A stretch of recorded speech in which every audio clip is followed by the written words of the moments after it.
vous prenez un ensemble fini qui contient un nombre fini d'éléments. Vous avez n éléments, alors on dit que cardinal de E est égal à n. Donc le cardinal, ça représente le nombre d'éléments dans un ensemble.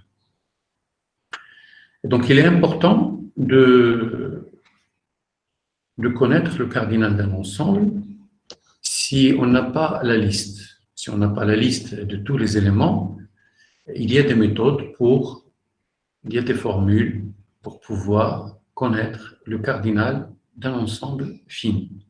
Ce n'est pas toujours facile, mais on va voir quelques formules simples, très courantes.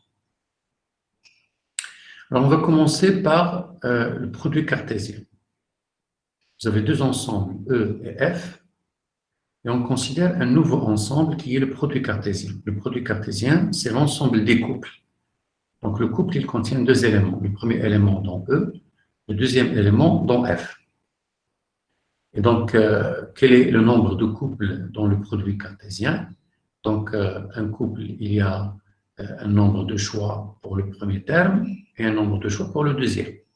Et donc, le nombre de choix total, ça va être le cardinal de E fois le cardinal de F. Donc, lorsque vous connaissez le cardinal de E et le cardinal de F, vous pouvez déduire facilement le cardinal du produit cartésien. Donc, le cardinal du produit cartésien, c'est le produit des cardinaux. Donc ça, c'est facile, c'est très simple. Il faut connaître cette petite formule. Maintenant, quelque chose qui est un peu plus sophistiqué. Vous avez un ensemble E et vous voulez compter le nombre de toutes les parties de E. Donc c'est P de E. On veut connaître le cardinal de P de E. Et donc P de E, il va contenir l'ensemble vide, bien sûr. Il y a les parties qui contiennent un seul élément qu'on appelle singleton, les parties qui contiennent deux éléments, trois éléments, jusqu'à n éléments avec n, c'est le cardinal de E. Donc, on ne va pas entrer dans les détails de la démonstration, je vais vous donner juste la formule. Alors, le cardinal de P de E, c'est-à-dire le nombre de parties, y compris l'ensemble vide de E, le nombre de parties de E, c'est-à-dire le cardinal de P de E, c'est 2 à la puissance cardinale de E. Donc, il faut connaître aussi cette formule. Le cardinal de P de E, c'est égal à 2 à la puissance cardinale de E. Donc, vous avez cette formule dans la page 17.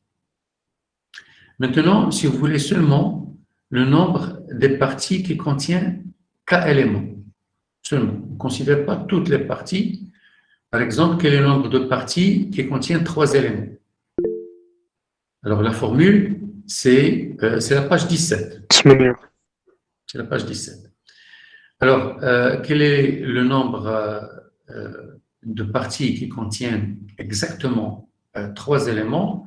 C'est donné par la formule C3N, le nombre de combinaisons de 3 éléments parmi N. بالعربية تنظن هو العدد ديال التأليفات ديال 3 العناصر من بين N عنصر. دونك هذا العدد ديال التأليفات تدخل مثلا في الدينومبرومون في البروبابيليتي. عادة تيعطيو ليكزامبل بواحد لورن فيها مثلا des boules. Et vous les tirez par exemple 3 boules parmi n boules. Donc il faut connaître le nombre de possibilités pour faire ce travail. Donc on ne va pas entrer dans ces détails parce que c'est un chapitre à part. Moi, je voudrais que vous sachiez quelques petites formules. Donc le nombre de parties qui contiennent K éléments dans un ensemble de N éléments, c'est exactement CNK. Voilà. Quelles sont les autres formules qu'il faut connaître? Vous avez deux ensembles. Vous avez un ensemble E et un ensemble F. Et donc, on peut construire des applications de E dans F. Et on veut connaître le nombre de ces applications qu'on peut construire de E dans F. Et donc, on peut parler un petit peu de la démonstration, mais pour le moment, je veux que vous sachiez seulement calculer le cardinal avec des petites formules. Donc, je considère l'ensemble de toutes les applications qui vont de E dans F. Injective, surjective, non injective, non surjective, toutes les applications possibles. C'est-à-dire, lorsque vous prenez un élément de E, vous lui associez ce que vous voulez comme image dans l'ensemble F. Et donc, il faut citer toutes ces applications-là pour pouvoir compter. Mais la formule va faciliter ce travail. Donc, l'ensemble des applications de E dans F, le cardinal, son cardinal, c'est le cardinal de F à la puissance cardinale de E. Donc, ça aussi, c'est sur la page 17. Maintenant, on peut s'intéresser au nombre d'applications qui vérifient certaines propriétés. Par exemple, quel est le nombre d'applications qui sont injectives? C'est Bayonnier, qui vont de E dans F. Donc ça, c'est le nombre d'un type d'application, les applications injectives. Alors, si vous tournez la page, c'est la page 18.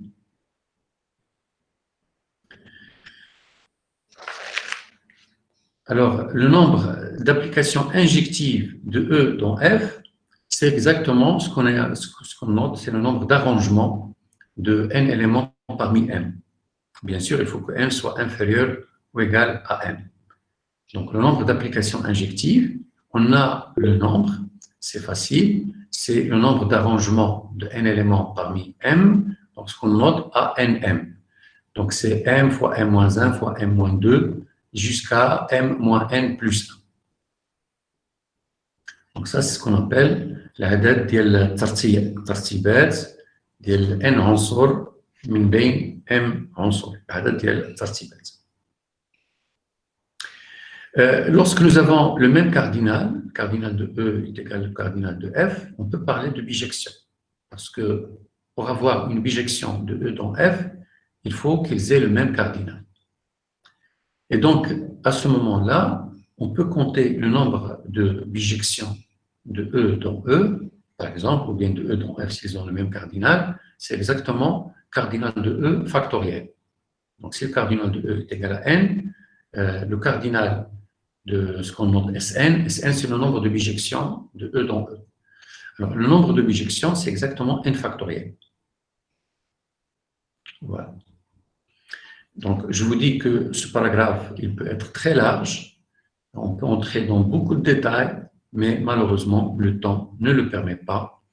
Et il y a beaucoup de choses à étudier, donc on ne va pas alourdir le programme avec le calcul des dénombrements, c'est-à-dire faire des calculs pour saisir le cardinal d'un ensemble. Donc, on va se restreindre à ces petites formules, et même dans les exercices aux travaux dirigés ou bien à l'examen, on va se restreindre seulement à ces petites formules. Voilà. Et donc, avec ce petit paragraphe sur les cardinaux, on met fin au chapitre 2. Donc, vous avez bien sûr la possibilité de poser des questions avant d'entamer le dernier chapitre qui est la logique.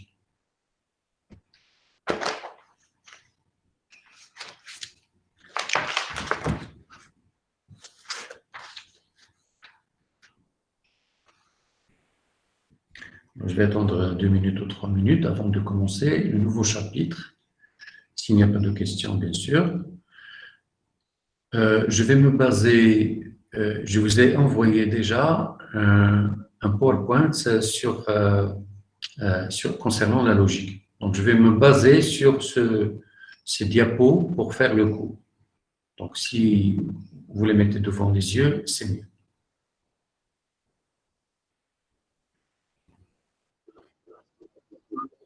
Oui, exactement. C'est-à-dire, on va se baser sur les diapos du PowerPoint que je vous ai envoyé. Donc, le chapitre sur la logique, c'est un chapitre qui est important, qui va vous accompagner durant toutes vos études, parce qu'il faut savoir raisonner, et surtout lorsque le raisonnement devient compliqué, lorsque vous avez plusieurs données. Donc, il faut savoir ordonner ces données, il faut savoir passer d'une information à une autre en ne faisant pas d'erreur. Vous allez voir qu'il y a plusieurs erreurs qu'on peut commettre lorsque vous avez plusieurs données entre les mains. Donc, pour traduire les données, il faut connaître un minimum de logique. Parce que toutes les démonstrations, toutes les preuves, lorsqu'ils sont faciles, ce n'est pas grave. Mais lorsqu'il y a des raisonnements un peu complexes, alors là, il faut avoir un certain minimum de bagage de la logique. Donc, pourquoi la logique? À quoi ça sert la logique? Donc, lorsque vous parlez mathématiques, c'est un langage. Donc, ce langage, comme tous les langages, il est constitué de phrases. Et ces phrases, ils sont claires et nettes, c'est-à-dire des phrases qui ne peuvent avoir que deux possibilités. Ou bien ils sont vrais, ou bien ils sont fausses. Sinon, ça ne va pas être une phrase mathématique. C'est pour cette raison que les phrases mathématiques, on les appelle propositions ou assertions. L'arabiette يقولوا لها عبارات. Donc, lorsqu'il est vrai, donc on lui associe la valeur 1 dans le langage de la logique. Lorsqu'elle est fausse, on lui associe la valeur 0. Et donc, comme exemple de phrases qui sont des propositions, il y a énormément d'exemples. Par exemple, j'ai cité 3 exemples sur le premier diapo. Par exemple, lorsque je dis l'ensemble des nombres premiers est infini. Donc, la phrase, elle est claire. Il ne peut être que vrai ou fausse. Il n'y a pas d'autre possibilité. Donc, je ne vais pas discuter si elle est vraie ou si elle est fausse. On sait qu'elle est vraie, mais pour le moment, on discute seulement la valeur de vérité de cette phrase-là. Lorsque je dis la suite constituée par sinus n est convergente, ça aussi, il n'y a que deux possibilités. Elle ne peut être convergente ou divergente. Lorsque je dis que l'équation exponentielle x est égale à moins x admet une solution dans R, ça aussi, la phrase, elle est claire. Je peux prendre d'autres phrases. Par exemple, hier, je suis allé à la poste. Ça aussi, c'est une phrase qui ne peut être que vraie ou fausse. Lorsque je dis chaque matin, je prends un café. Ça aussi, il ne peut être que vrai ou fausse. Donc, les phrases en mathématiques qu'on appelle assertion, proposition, ce sont les phrases, pour nous, qui ne peuvent être que vraies ou fausses. Il y a des phrases que je ne peux pas juger.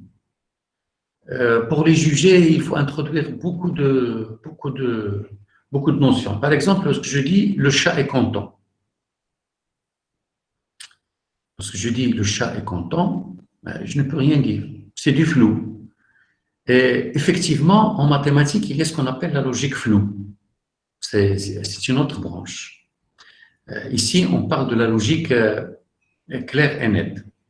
Parce qu'il y a la logique aussi qu'on appelle la logique floue, comme lorsque je dis le chat est content, c'est un peu flou.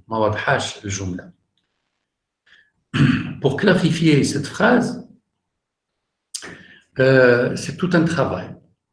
Et à ce moment-là, la logique floue, il va donner non pas une valeur 0 ou 1, il peut donner une valeur entre 0 et 1. C'est ce qu'on appelle la logique floue.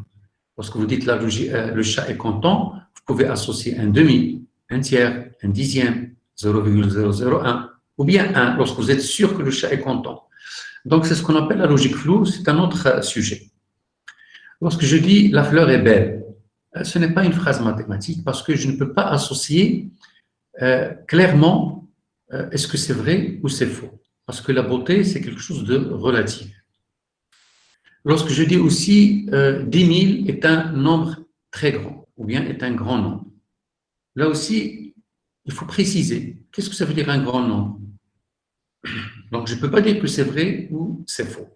Et donc, notre sujet, ça concerne seulement les propositions qui sont ou bien vraies ou bien fausses. Donc maintenant, ce qui se passe en mathématiques, nous avons des phrases et avec ces propositions, on veut construire d'autres propositions composées. C'est une composition parce qu'en mathématiques, il n'y a pas seulement une assertion très simple, il y a parfois une composition d'assertions et ça va devenir une nouvelle assertion. Par exemple, lorsque je dis chaque jour, je prends un café, ça c'est une proposition. Lorsque je dis chaque jour, le matin, je mange une tarte, ça aussi c'est une proposition. Et je peux composer les deux. Si je dis je mange une tarte ou je prends un café, c'est une nouvelle proposition qui a un sens.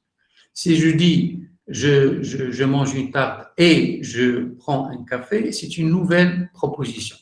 Et donc, il y a des opérations entre les propositions qu'il faut connaître. La première proposition facile, c'est la négation. La négation d'une proposition. Je dis je mange une tarte. La négation, je ne mange pas une tarte. Donc, comment on travaille avec la négation?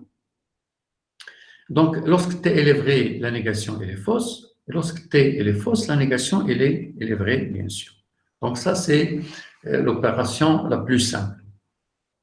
Il y a maintenant la conjonction de deux propositions. Vous avez deux propositions et vous les joignez les deux. C'est-à-dire que vous dites P et Q. Alors, P et Q, elle est vraie si les deux en même temps sont vrais. À ce moment-là, P et Q, elle est vraie. Si l'une, au moins, elle est fausse, P et Q, il va être fausse. Donc, c'est ce qu'on appelle la conjonction. On note P et Q, ou comme vous le voyez, P avec ce symbole, avec Q. Il y a la disjonction des cas, c'est-à-dire P ou Q. Elle est vraie si l'une au moins des deux propositions elle est vraie. Lorsque je dis je mange une tarte ou je prends un café, ce que j'ai dit, elle est vraie lorsque l'une des deux au moins elle est vraie. Donc c'est ce qu'on appelle la disjonction des cas. Il est noté P au Q ou bien avec la notation que vous avez devant les yeux.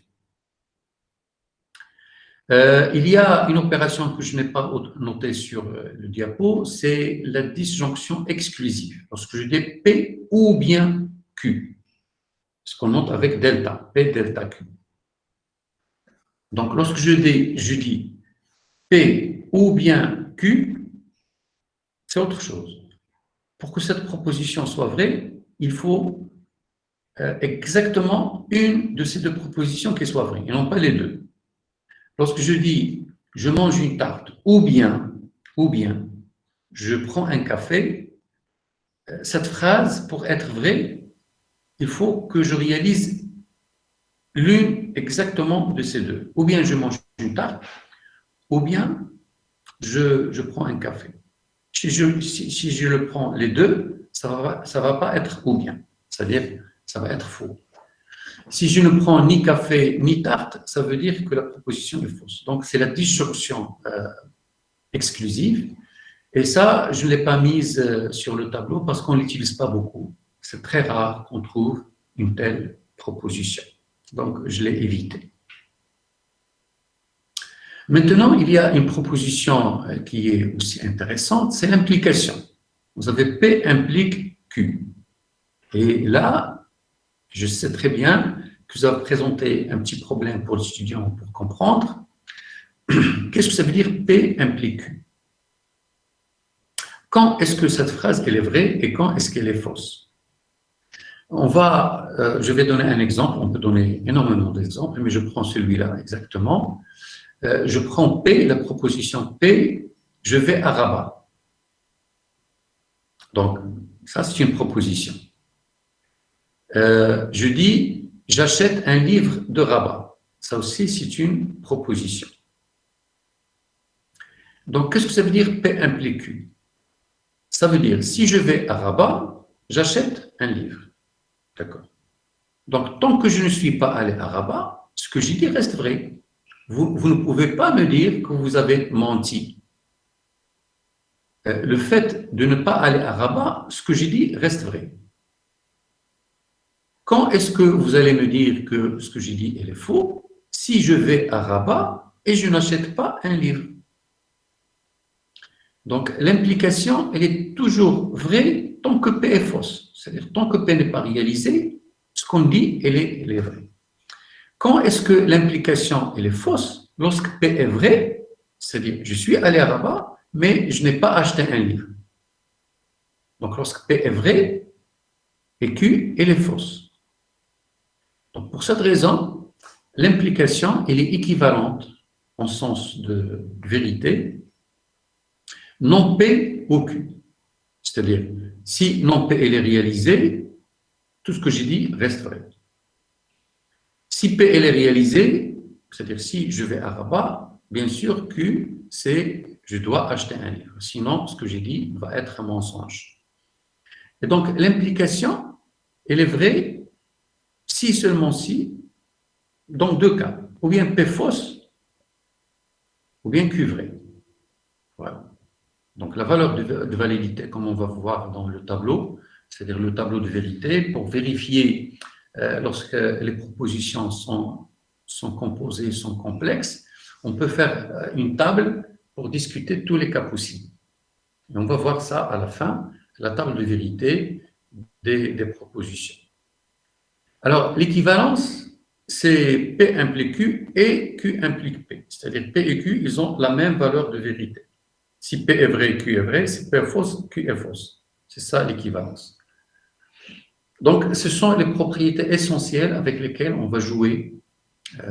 Ce sont les opérations principales sur les propositions. Alors maintenant, c'est là où ça commence à se compliquer un petit peu. C'est comment, par exemple, prendre la négation d'une proposition qui est composée. Par exemple, la négation de P au Q. Si vous voulez prendre la négation de P au Q, et c'est important de savoir faire cette opération, l'équivalent, c'est non P et non Q. C'est-à-dire, on n'a ni P ni Q. À ce moment-là, P au Q, elle est fausse. Donc, la négation de P au Q, c'est non P et non Q. De même, la négation de P et Q. Pour prendre la négation de P et Q, c'est non P ou non Q. Parce que P et Q, pour qu'ils soient vrais, on va voir ça dans la table de vérité, et ça va être clair. Je peux vous montrer ici au tableau comment faire, mais on va le laisser jusqu'à la fin. De même, lorsque vous avez trois propositions, et vous composez ces propositions, vous avez par exemple P et, entre parenthèses, Q ou R. Tout ça, ça peut se produire lorsque vous raisonnez avec un raisonnement compliqué. Donc là, E est distributive par rapport à O, c'est-à-dire c'est équivalent à dire P et Q ou P et R. De la même façon, lorsque vous avez P ou, entre parenthèses, Q et R, on peut distribuer O avec E. Voilà, donc ce sont les propriétés importantes qu'il faut connaître. C'est la moindre des choses.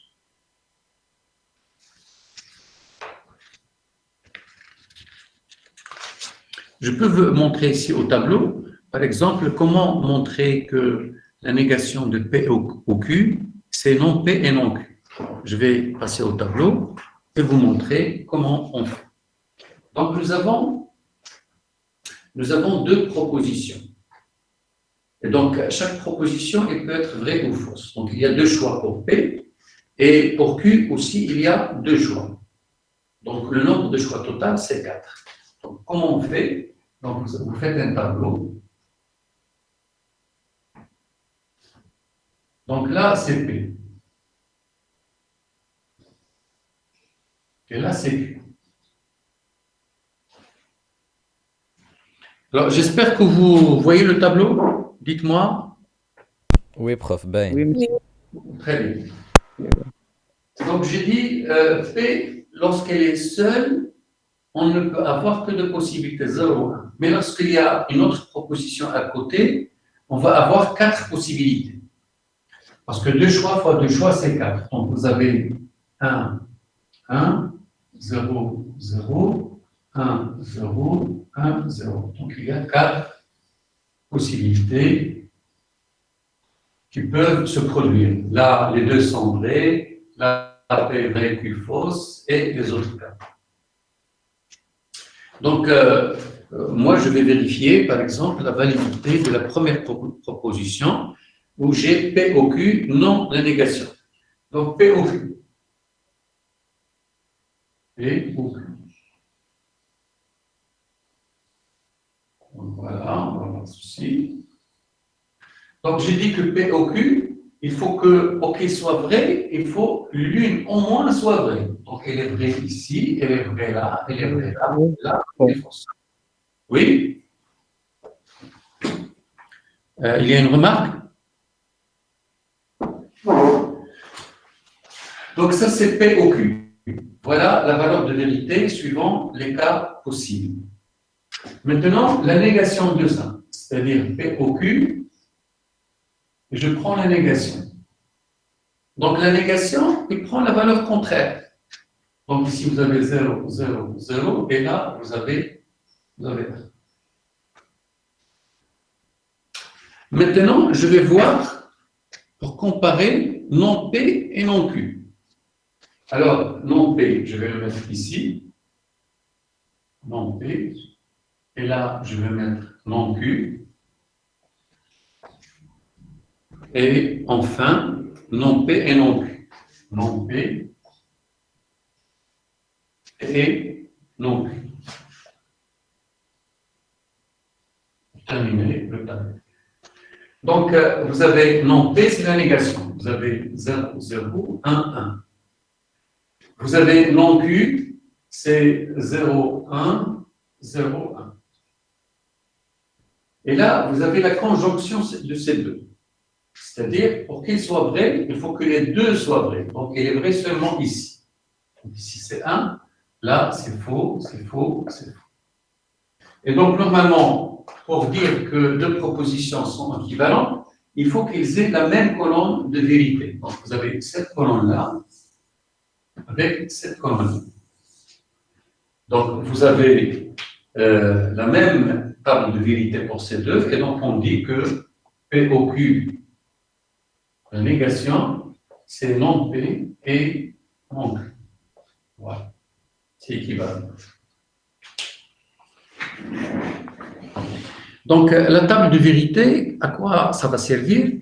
Ça va servir à vérifier certaines équivalences entre les propositions. Donc, lorsque vous avez deux propositions, vous avez 4 lignes, 4 possibilités, parce que chaque proposition, il va nous donner 2 choix. Si on travaille avec 3 propositions, combien de choix on va avoir? 2 fois 2 fois 2, c'est 8. Donc, il faut avoir 8 lignes.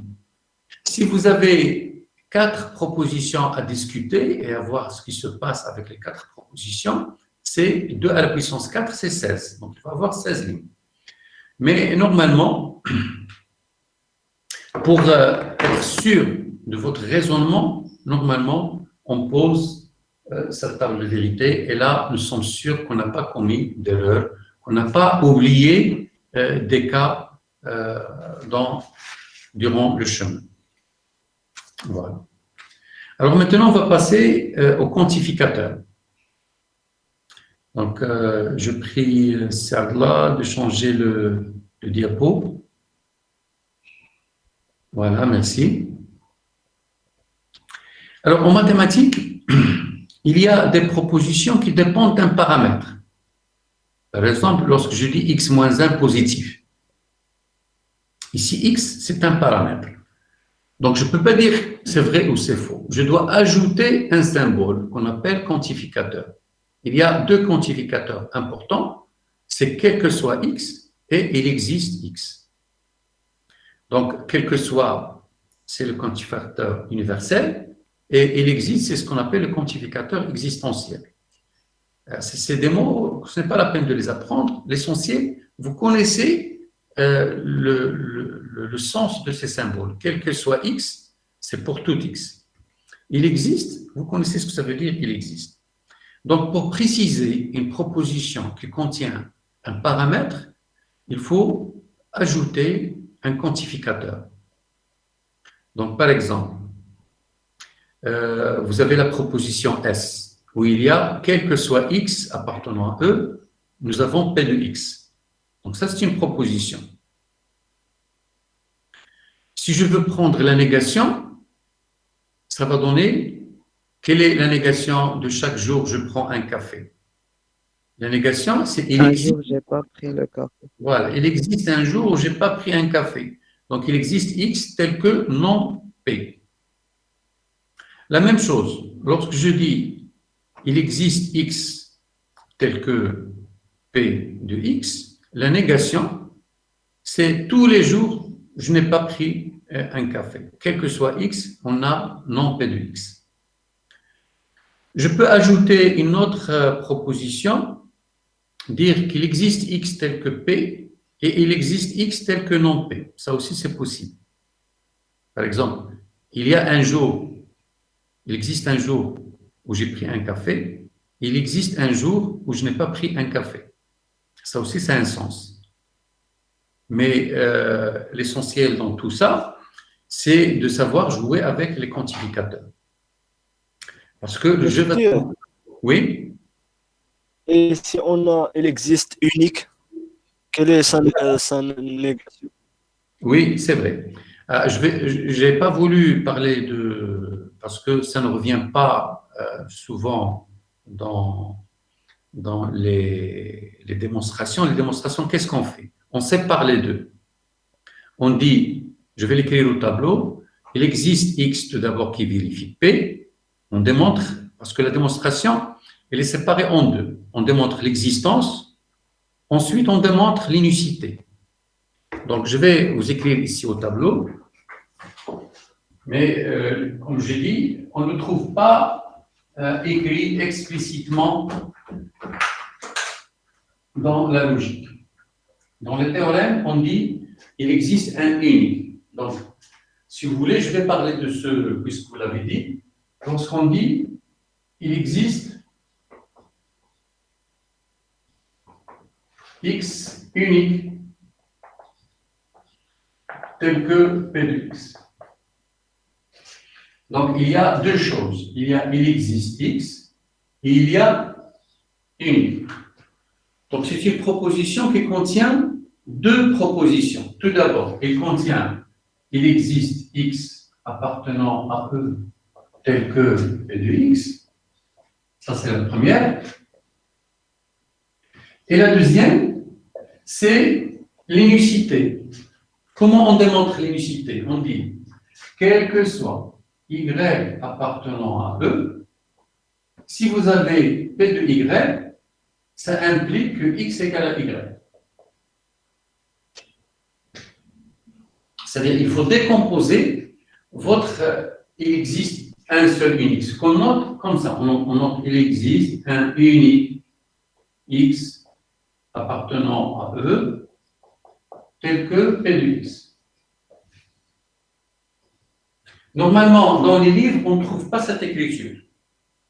On le fait, c'est seulement par abus de langage. Donc, normalement, dans un livre, on trouve cette phrase. Il existe X unique tel que P de X. Et lorsque vous allez démontrer cette phrase-là, on sépare la démonstration toujours en deux parties. La première partie, ça s'appelle l'existence. Donc, on démontre cette phrase-là. Il existe X tel que P de X. Dans la deuxième étape, on suppose qu'il existe un Y qui vérifie P, et il faut démontrer que X est égal à Y. Et donc, cette phrase-là, normalement, logiquement, elle est composée de ces deux. Donc, si vous voulez prendre la négation, parce que certains étudiants ils demandent la négation de cette phrase, il faut l'écrire comme ça, en deux parties. Donc, vous avez ici une phrase et là une phrase. Et là, et. Donc, si vous voulez prendre la négation de et, c'est où? Donc, la négation de ça, c'est quoi? Quel que soit x, nous avons non p. Ça, c'est une. Ou il existe y appartenant à e. La négation de ça, c'est p et non q, c'est-à-dire qu'il vérifie p de y et x différent de y. Donc, pour prendre la négation, je vais vous l'écrire ici. On va appeler ça la proposition P. Alors, non P, c'est quoi? Donc, ou bien, quel que soit x appartenant à E, nous avons non P. Donc, ça, c'est la négation de ça. Ou, il existe y appartenant à E. C'est-à-dire ici, lorsqu'on démontre la négation, on suppose ça vrai. La négation, c'est il existe deux, c'est-à-dire il existe y appartenant à E, tel que P de y et x différent de y. On peut monter ici 0. C'est-à-dire la démonstration, on la sépare toujours en deux parties. On démontre l'existence, ensuite on démontre l'unicité. Donc, c'est pour cette raison, on n'écrit pas ça dans les livres. Alors, est-ce que vous avez compris ou vous avez d'autres questions concernant il existe un seul?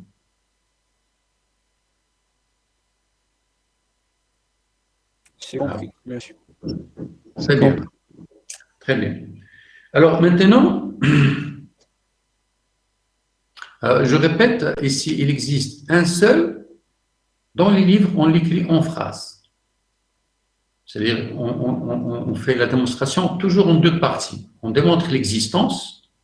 Une fois que nous sommes sûrs qu'il existe, pour démontrer l'unicité, on suppose qu'il y a un autre y qui vérifie P, et on démontre que y est nécessairement égal à l'existence que nous avons trouvée. Très bien. Maintenant, les choses vont se compliquer un petit peu, et il faut faire attention. Il y a des erreurs que les étudiants commettent par la suite dans des démonstrations qui sont un peu compliquées. Par exemple, lorsque vous avez une proposition sur la forme suivante. Quel que soit x appartenant à E, il existe y appartenant à f, tel que une proposition soit vraie, p de xy. C'est une proposition qui dépend de deux paramètres. Alors là, je ne peux pas commuter quel que soit avec il existe. Vous allez voir dans un exemple que le sens va être très différent. Lorsque vous dites il existe y appartenant à f, quel que soit x appartenant à E, nous avons p, le sens c'est totalement différent. Donc il ne faut pas commuter les deux quantificateurs, quel que soit il existe. Vous pouvez commuter quel que soit, pas de problème, il existe, vous pouvez les commuter. Mais quel que soit avec il existe, vous ne pouvez pas les commuter. Je vais vous donner un exemple pour comprendre. Je vais vous dire que dans cette faculté, pour quelle que soit l'année, c'est-à-dire quel que soit X, c'est l'année, quelle que soit l'année, il existe un étudiant, c'est-à-dire chaque année, il existe un étudiant qui obtient la moyenne générale supérieure ou égale à 18. Donc, je répète la phrase. Quelle que soit l'année, il existe un étudiant tel que la moyenne générale de cet étudiant elle est supérieure ou égale à 18. Donc, il faut bien comprendre cette phrase. Lorsque je dis pour chaque année, il existe un étudiant. C'est-à-dire, chaque année, par exemple, en 2018, c'est Rachid. En 2019, c'est Khalid. En 2020, c'est Abdullah. Donc, la phrase, il veut dire chaque année, il y a un étudiant. Il existe un étudiant. Mais les étudiants qui vérifient ça, ils peuvent différer d'une année à une autre. Donc, vous avez compris cette phrase. On va voir l'autre phrase qui n'est pas équivalente. Je dis, il existe un étudiant. Qu'est-ce qu'il vérifie cet étudiant? Chaque année, il a une moyenne supérieure ou égale à 18. Il existe un étudiant fixe qui vérifie quoi? Chaque année, il a une moyenne supérieure ou égale à 18. Est-ce que les deux phrases ont le même sens? Non. Non. Parce que la deuxième phrase, ça veut dire il existe un étudiant fixe qui va avoir la moyenne supérieure ou égale à 18, 2018, 2019, 2020. Et donc, ce n'est pas la même chose. Donc, il ne faut pas commettre l'erreur de commuter, quel que soit, avec il existe. D'autres erreurs. Ici, je signale les erreurs fondamentales que les étudiants peuvent commettre. Lorsque je dis quel que soit X appartenant à E, nous avons P ou Q. C'est-à-dire pour chaque X, nous avons P ou Q.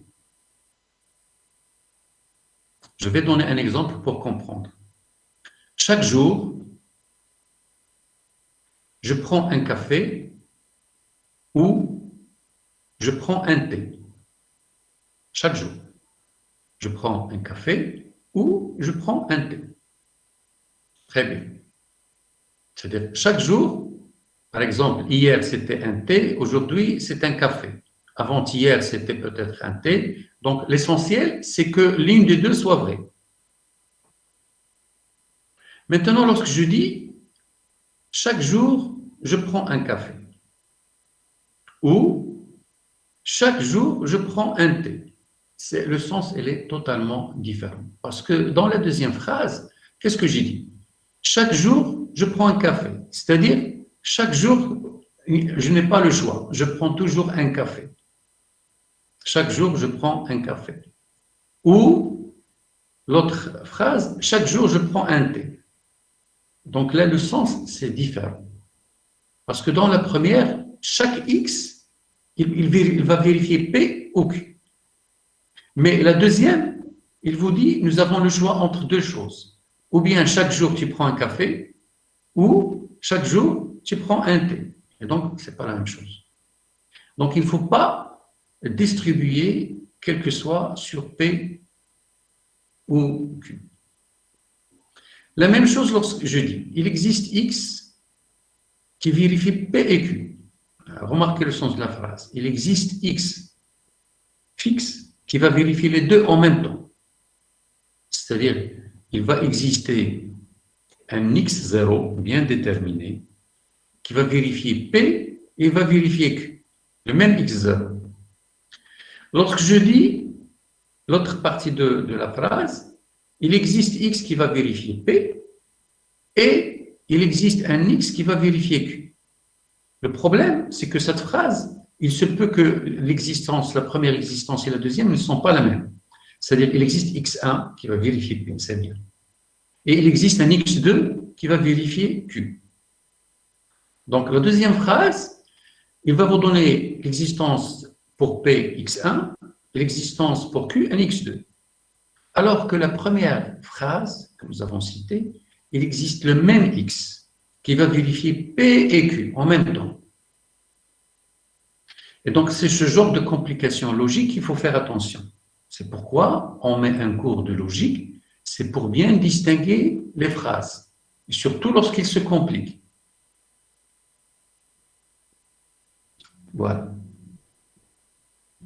Donc, si vous n'avez pas de questions, on peut passer au deuxième, au diapo suivant sur le raisonnement.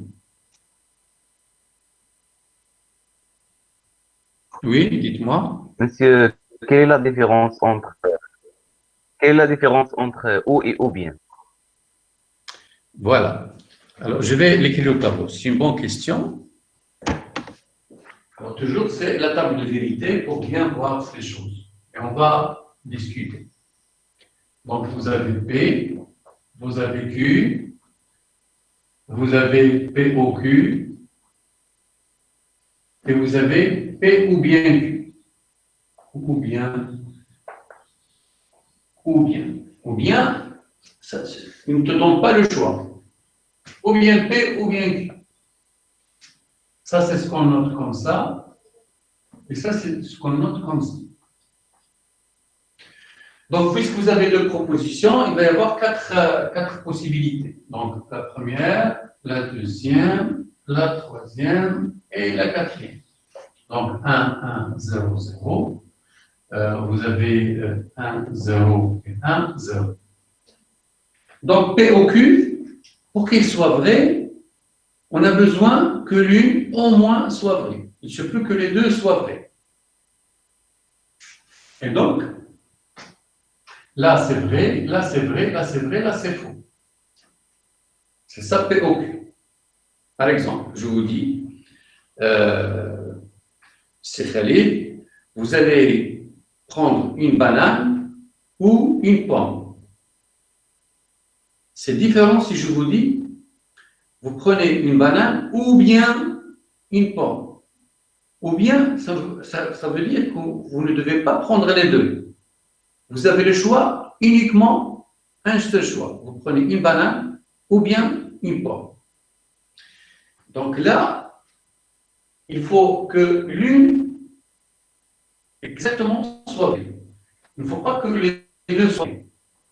Si je vous dis, prenez une banane ou bien une pomme, si vous prenez les deux, je vais vous arrêter. Attention, monsieur, je vous ai dit, prenez ou bien une pomme ou bien une banane. Il faut déposer l'autre. Et donc, si vous prenez les deux, là, c'est faux.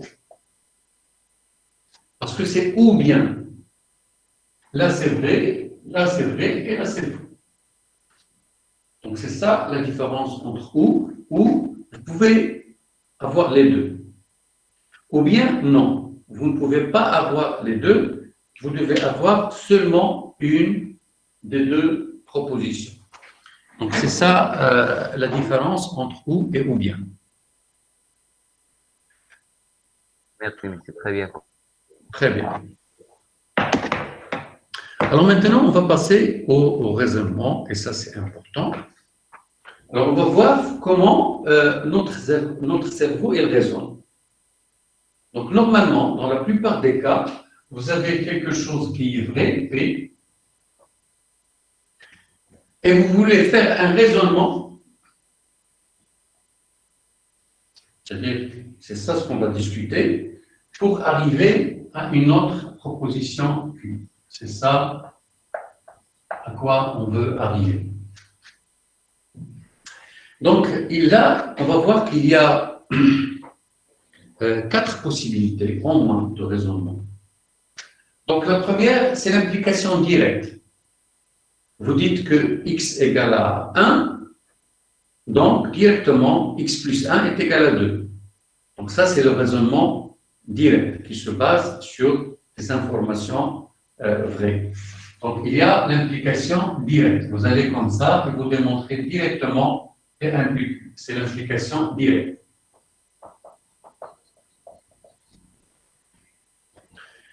Il y a un raisonnement que vous connaissez, c'est le raisonnement par contraposé.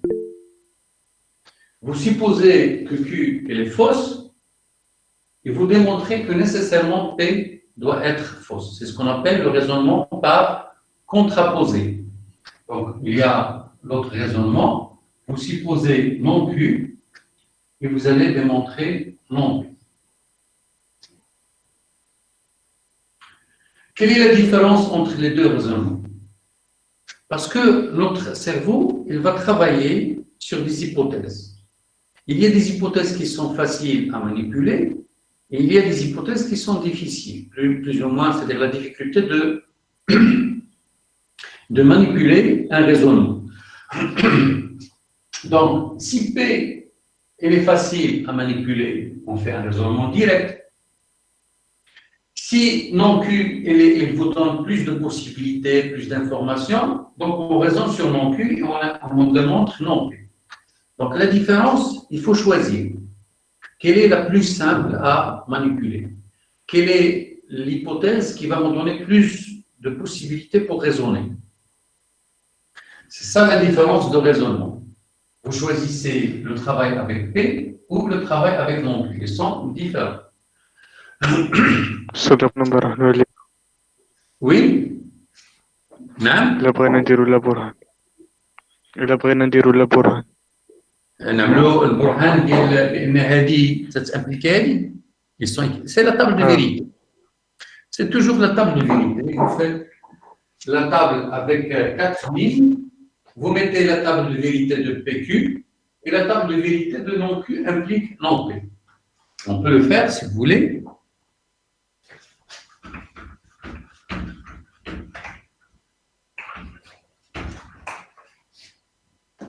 Vous mettez la table, voici P, Q, ici P1 plus Q, là non P, non Q et l'autre proposition. Voilà. Donc vous avez P, Q, P1 plus Q. P1 plus Q, c'est, nous avons dit non P ou Q. Et là, non P, non Q. Et ici, non Q implique non Q. Donc vous avez 4 cas. Donc 1, 1, 0, 0, 1, 0, 1, 0. Et la non P. Non P, c'est 0, 0, 1, 1. Et non Q, c'est 0, 1, 0, 1.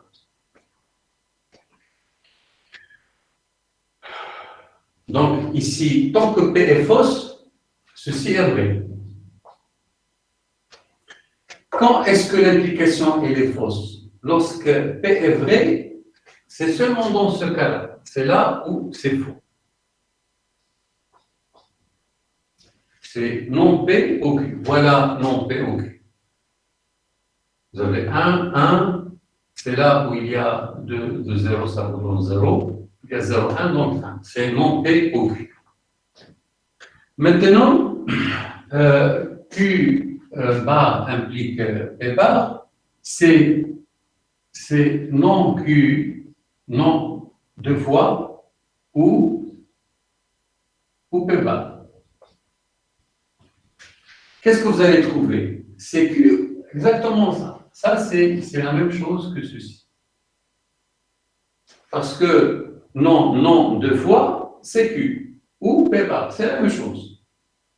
C'est-à-dire, vous pouvez éviter la table de vérité, vous pouvez écrire seulement que P bar ou Q, avec non Q deux fois ou P bar, c'est la même chose. Donc, ça et ça, c'est la même chose. Donc là aussi, vous allez trouver, comme ici, vous allez trouver 1, 0, 1, 1. Et donc, la table de vérité ici et la table de vérité là, c'est la même chose. Moi, je vous conseille, si vous avez à traduire certaines propositions, toujours l'implication la rendre comme ça. C'est la meilleure façon pour éviter les erreurs. Chaque fois que vous avez fait un PQ, vous la traduisez avec ou, parce que le travail avec ou, c'est facile. Alors qu'avec l'implication, vous ne voyez pas très bien ce qui se passe. Donc ça, nous avons dit le raisonnement direct et le raisonnement par contraposé.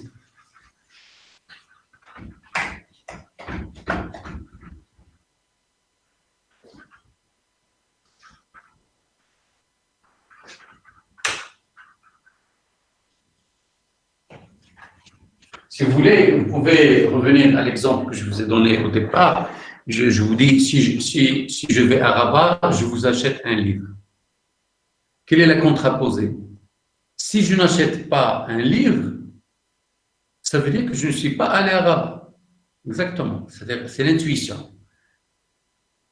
Quelqu'un qui vous dit, si je vais à Rabat, alors je vais vous acheter un livre. Donc, si je n'ai pas acheté un livre, ça veut dire que je ne suis pas allé à Rabat. C'est exactement le même sens. Alors maintenant, il y a un raisonnement qui est plus riche. C'est par l'absurde. Alors, pour bien comprendre, vous avez ici P, vous le supposez, vous allez démontrer Q. Ça, c'est le raisonnement direct. Il y a non Q, et ça va impliquer non P. Regardez, ici, on a supposé seulement P. Là, on a supposé seulement non Q. Le raisonnement par l'absurde, on suppose P et non Q. On suppose ça et ça. C'est ça la différence dans le raisonnement par l'absurde. Parce que le point de départ, j'ai beaucoup d'hypothèses. Donc, j'ai un terrain de jeu très large. Ce n'est pas comme ici ou comme là. Là, je joue avec seulement P. Là, je joue avec non Q. Là, je vais jouer avec les deux. C'est ça l'intérêt du raisonnement par l'absurde. Je suppose P et non Q. Et qu'est-ce que je dois trouver? Une absurdité. Qu'est-ce que ça veut dire une absurdité? C'est quelque chose qui est toujours fausse. Il faut démontrer que ça, elle est toujours fausse. Donc, c'est ça le raisonnement par l'absurde. Vous supposez que P est vrai et Q est fausse. Et vous travaillez avec les deux. Donc, vous avez beaucoup d'hypothèses entre les mains.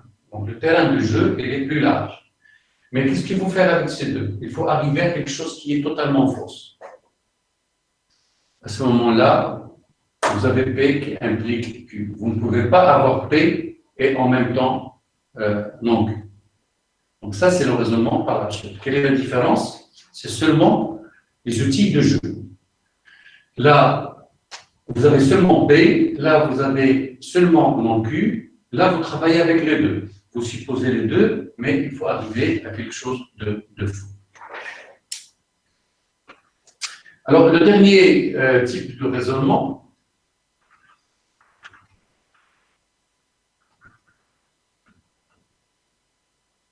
c'est par disjonction des cas. Alors, normalement, vous devez démontrer P implique Q. Mais vous ne voyez pas de chemin pour faire ce travail. Alors, vous allez faire des hypothèses, c'est-à-dire que vous allez faire plusieurs cas. Vous êtes habitué, par exemple, lorsque vous raisonnez sur un entier, parfois, vous raisonnez sur n pair, ça c'est un cas, et la négation de n pair, c'est n impair. Donc, le raisonnement par disjonction des cas, c'est-à-dire, au lieu de démontrer directement, vous faites entrer une hypothèse, que ce soit impair ou n'importe quelle hypothèse. Donc, au lieu de démontrer ça directement, qu'est-ce qu'on démontre? On démontre qu'en ajoutant une hypothèse R, pourquoi j'ajoute cette hypothèse? Pour faciliter le raisonnement. C'est-à-dire, je fais appel à une autre hypothèse, je l'ajoute à P. Donc, le terrain de jeu, il devient plus fertile. Je démontre avec cette hypothèse-là que j'ai Q. Et je n'ai pas terminé la démonstration, parce que je n'ai pas démontré P implique Q. J'ai démontré P et une autre condition, j'ai démontré Q. Pour terminer la démonstration, qu'est-ce qu'il faut faire? Il faut supposer le contraire. C'est-à-dire qu'il faut démontrer que P et non R, ça implique aussi Q. Donc, si vous démontrez les deux, ça veut dire que vous avez fait un raisonnement par disjonction des cas. Vous avez fait une démonstration, au lieu de la faire en une seule étape, vous la faites en deux étapes. Vous introduisez quelque chose, une hypothèse qui va vous servir dans le jeu, vous démontrez que vous avez Q. Ensuite, pour terminer la démonstration, vous supposez que l'hypothèse R n'est pas vérifiée, et vous démontrez toujours que vous avez Q. C'est ce qu'on appelle le raisonnement par disjonction des cas, c'est-à-dire que vous faites plusieurs cas pour démontrer votre résultat. Alors, la dernière chose, si vous voulez poser des questions après, c'est la récurrence. Vous avez déjà l'habitude de faire des récurrences. Je vais juste ici vous rappeler en insistant sur un détail.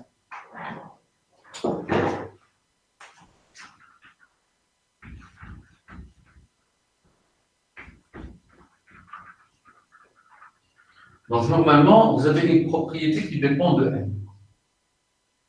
C'est ça la question, normalement. À quoi ça sert un raisonnement par récurrence?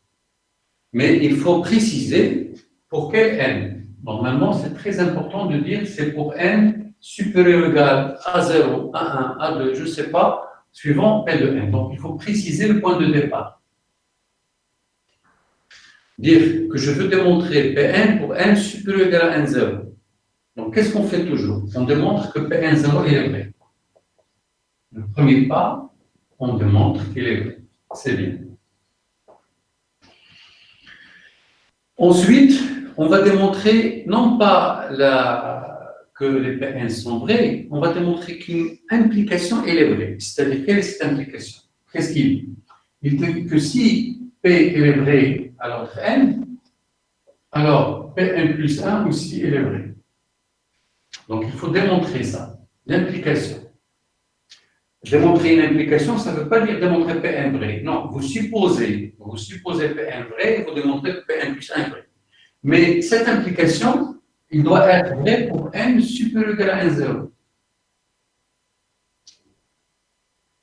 Quelle est l'erreur qu'on peut commettre dans le raisonnement par récurrence? Vous démontrez par exemple que ceci est vrai pour 1. Mais ça, elle est vrai pour n supérieur ou égal à 3. Et donc, le raisonnement, il est faux. Parce que vous supposez que ça, c'est vrai pour n supérieur à 3. Et quel est le point de départ? C'est seulement pour n égale à 1. Et donc, la démonstration ne marche pas.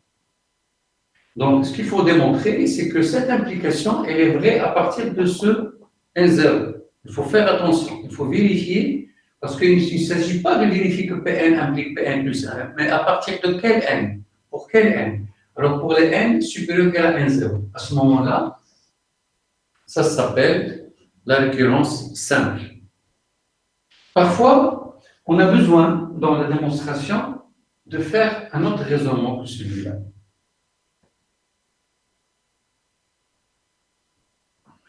On suppose que Pn0 vrai, Pn0 plus 1 vrai, Pn moins 1 vrai et Pn vrai. On suppose toute cette liste-là, elle est vraie.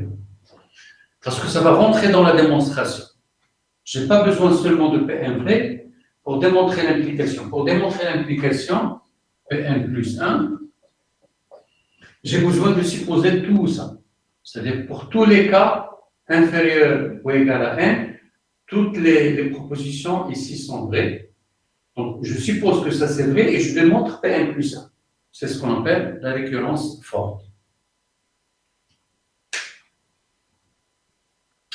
Voilà. Donc, dans cette séance, j'ai voulu insister sur les points essentiels de la logique.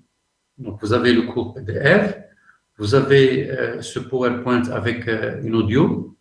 L'audio, vous pouvez l'activer sur PC, ce n'est pas sur téléphone. Il y a, pour l'activer, vous allez à Diaporama, vous cliquez sur Diaporama depuis le début, et vous allez voir les commentaires audio de ce PowerPoint. Alors, maintenant, on va passer aux questions, si vous avez des questions.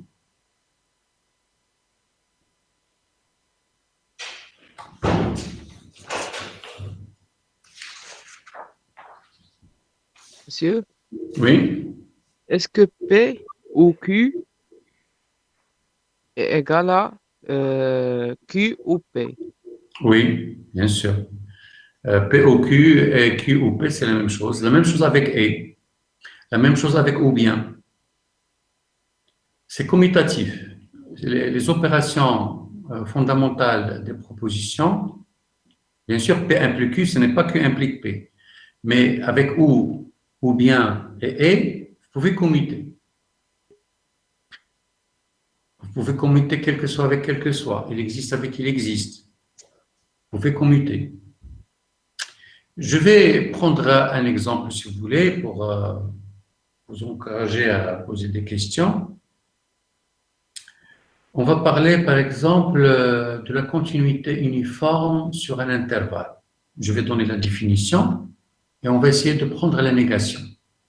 C'est ça le genre de logique qu'il faut qu'il faut apprendre. Alors, par exemple, considérons une fonction f de R dans R. Moi, ce qui m'intéresse, c'est seulement l'écriture mathématique. Alors, qu'est-ce que ça veut dire f uniformément contenu sur R? Je vais écrire juste la proposition. Alors, quel que soit y positif, il existe état positif, quel que soit x, y appartenant à R. Si vous avez x moins y inférieur à état, ça implique f de x moins f de y inférieur à epsilon. Voilà. C'est ce genre de proposition qui sont un peu larges. C'est là qu'il faut faire attention. Donc, qu'est-ce qu'il dit l'uniforme continu? Il vous dit que cette implication, on n'a pas besoin de fixer le point, parce que la continuité en un point, on fixe un point dès le départ, x0, et le état, il va dépendre seulement de x0. Mais le état ne dépend de rien. Il est toujours le même. Quel que soit epsilon, il existe un état qui dépend seulement de epsilon. Il ne dépend pas de x et de y. Il existe un seul état qui vérifie cette propriété-là. Dès que x moins y valeur absolue inférieure à état, nous avons f de x moins f de y inférieur à epsilon. C'est ce qu'on appelle la continuité uniforme. Donc ça, on va l'appeler, cette proposition, on va l'appeler P. Et moi, je vais chercher non P.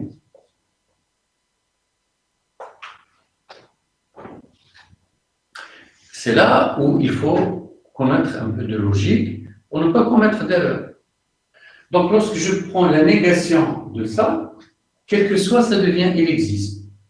C'est un travail mécanique. Il existe epsilon positif. Il existe, ça devient quel que soit. Quel que soit, ça devient il existe. Et ça, c'est une proposition, c'est P, c'est A implique B, donc c'est non A ou B. La négation, c'est A et non B. Donc la négation de ça, parce que là, vous avez A implique B. Ça veut dire non A ou B. Donc la négation de cette proposition, dans la négation totale, c'est A et non B. Donc A, c'est quoi? X moins Y inférieur à état et non B. Non B, c'est f de X moins f de Y supérieur ou égal à epsilon. Donc, c'est ça la négation de la phrase. C'est-à-dire, bien que f n'est pas uniformément continu, ça veut dire ceci. Pourquoi on prend la négation? Parce que on a besoin, pour démontrer d'autres choses, de prendre la négation. C'est pour raisonner avec la contraposée. Et donc, prendre la négation de P, il faut savoir faire le calcul. Comme j'ai dit, quel que soit, ça devient il existe, ça devient quel que soit, il existe. Et A implique B, la négation, c'est A et non B. Ça et non ça. Et donc ça, il faut s'habituer à faire ce genre de négation, de jeu avec les propositions, parce que ce qui va suivre par la suite les années suivantes, c'est un peu des propositions composées, c'est de la logique composée, donc il faut savoir raisonner.